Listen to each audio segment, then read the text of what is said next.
Halo, bertemu kembali. Nah, pembahasan kita kali ini adalah mengenai interrupt. Masih ingat diagram ini yang pernah kita bahas pada video pertama? Sekedar pengingat, nah seluruh komponen yang ada di dalam komputer itu berkomunikasi melalui sistem bus. Jadi misalnya ketika kita menekan tombol di keyboard atau mouse, data ini akan diterima oleh USB controller untuk kemudian diteruskan ke CPU melalui sistem bus. Nah, sekarang misalnya begini. Anggaplah kita pengguna komputer yang sedang mengetik. Pernah tidak bertanya-tanya, setiap kali kita menekan tombol di keyboard, itu gimana caranya sih CPU tahu bahwa kita telah menekan tombol tertentu? Apakah CPU akan terus-menerus mengecek keyboard secara berulang-ulang untuk mengetahui sudah ada tombol yang ditekan atau tidak? Pendekatan seperti ini di mana CPU yang terus-menerus mengecek akan adanya kejadian ataupun data itu sangat tidak efektif karena waktu dari CPU itu akan habis untuk terus mengecek. Itu baru keyboard. Bagaimana dengan mouse? Bagaimana dengan peralatan lainnya? Kan ada banyak peralatan ya. Repot juga kalau CPU akan terus-menerus mengecek seluruh peralatan yang ada untuk mengetahui apakah sudah ada data yang baru, apakah sudah ada kejadian yang baru, dan seterusnya gitu. Nah, solusinya adalah digunakanlah yang namanya interrupt. Jadi konsepnya begini, CPU itu bebas melakukan pemrosesan apapun. Nah, kemudian ketika misalnya ada kejadian, seperti mouse yang digerakkan atau tombol yang ditekan, maka controller dari sebuah alat itu akan menginterupsi CPU untuk memberitahukan bahwa telah terjadi sesuatu. Misalnya ya, USB controller akan memberitahu CPU mengenai hal-hal yang terjadi dengan mouse, keyboard, atau peralatan lainnya.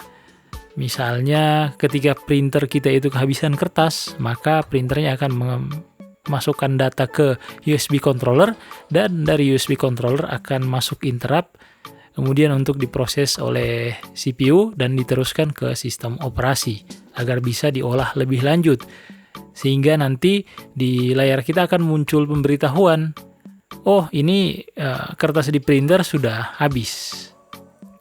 Nah, contoh lainnya misalnya di sini kita lihat ada yang namanya disk controller.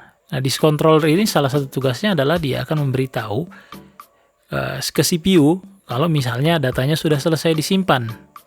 Jadi misalnya ketika kita menyimpan data, yang terjadi adalah CPU tidak akan dia menunggu sampai datanya selesai disimpan, karena waktunya akan terbuang menunggu. Yang terjadi adalah dia akan mengerjakan hal-hal lain yang bisa dikerjakan, dan jika datanya sudah selesai disimpan, maka sudah tugas dari disk controller untuk memberitahu CPU bahwa data tadi sudah selesai disimpan. Nah, sama seperti printer tadi, informasi ini akan dibaca oleh sistem operasi, kemudian akan diproses aplikasi, dan akhirnya akan ada pemberitahuan ke pengguna, misalnya bahwa datanya sudah sukses tersimpan. Setelah kita paham apa itu interrupt, pertanyaan selanjutnya adalah bagaimana cara peralatan mengirimkan interrupt ke CPU? Nah, jawabannya adalah menggunakan IRQ. Ini adalah singkatan dari interrupt request. Kalau diterjemahkan ke Indonesia, artinya adalah permintaan interupsi. Nah, setiap peralatan itu punya masing-masing nomor interrupt ya. Contohnya di sini di Wikipedia ditampilkan, kita lihat ada IRQ1 itu untuk keyboard. Kemudian ada IRQ 3 dan 4 untuk serial port, 5 untuk parallel port atau sound card, 6 untuk floppy disk. Jadi ini rata-rata semua peralatannya sudah jadul ya, yang dari IRQ 3 sampai 6 ini udah zaman sekarang udah tidak ada lagi. Jadi itu caranya peralatan mengirimkan interrupt melalui IRQ. Oke, pertanyaan selanjutnya adalah bagaimana jika dalam waktu yang bersamaan ada dua interrupt yang masuk. Contohnya ketika saya menggerakkan mouse bersamaan dengan saya menekan tombol pada keyboard. Nah, bisa jadi CPU-nya kan bingung mana yang harus dia proses duluan. Nah, untuk membantu CPU dalam pemrosesan interrupt ini, ada sebuah alat khusus, namanya adalah PIC. Ini adalah singkatan dari Programmable Interrupt Controller. Ini kalau kita terjemahkan ke bahasa Indonesia, artinya adalah pengontrol interupsi yang bisa diprogram. Jadi tugas dari PIC atau PIC ini adalah untuk menentukan prioritas interrupt mana yang harus dia proses duluan, sehingga CPU tidak akan bingung. Nah, tapi PIC itu sendiri untuk komputer jadul ya, sekarang sudah jarang digunakan karena satu PIC itu hanya bisa menghandle 8 interrupt.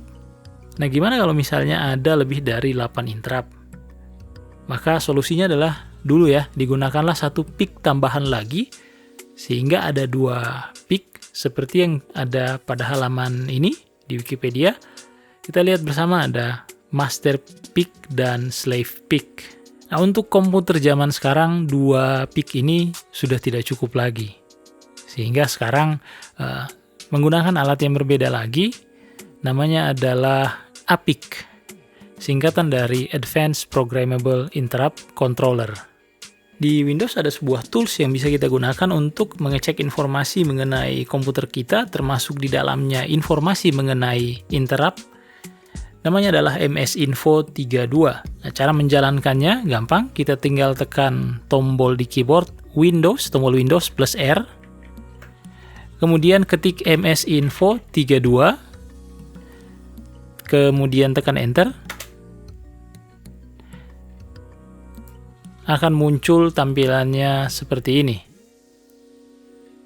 Di halaman pertama kita lihat bersama ada informasi mengenai sistem operasinya. Versinya apa ya?